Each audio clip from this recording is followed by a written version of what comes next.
เป็นหยัง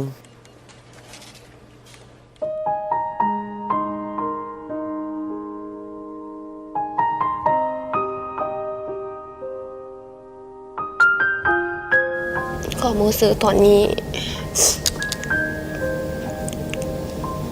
ก็คืออยากหาเงินหลายๆเอาไปปัวพอเพราะเห็นเราทรมานหลายตอนที่เห็นเราให้น้องก็ตอนน้องกลับบ้านไปน้องให้หลายกว่าเราเพราะว่าช่วยอย่างเราบ่ได้เลยที่ตอนที่เราเจ็บเราบอกน้องว่าพ่อบ่เคยเจ็บแบบสิมาก่อน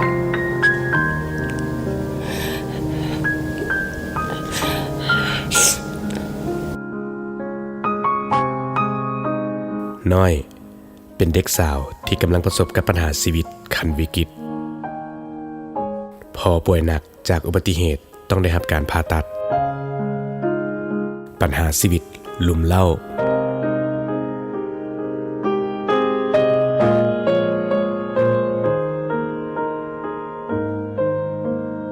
ถึกไล่ออกเวียก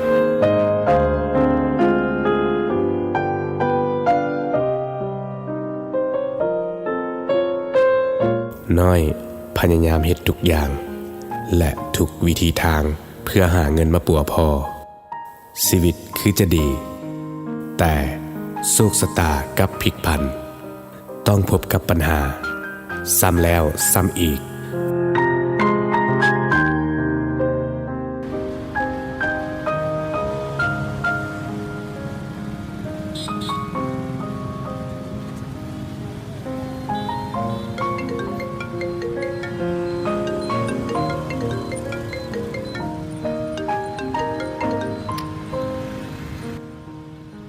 ลูกกินข้าวแล้วหวะพักผ่อนนี่เด้อลูกเด้อ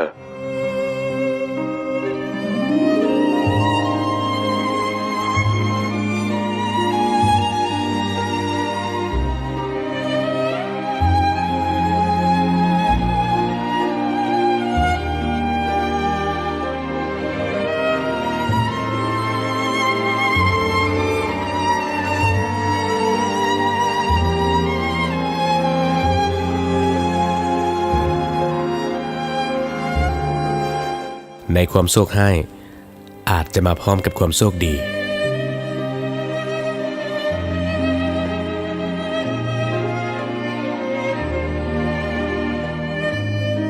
ถ้าบ่เอาไปส่งคืนในมื้อนั้นน้อยก็คงบ่มีมื้อนี้มื้อที่น้อยได้รับโอกาสดีๆ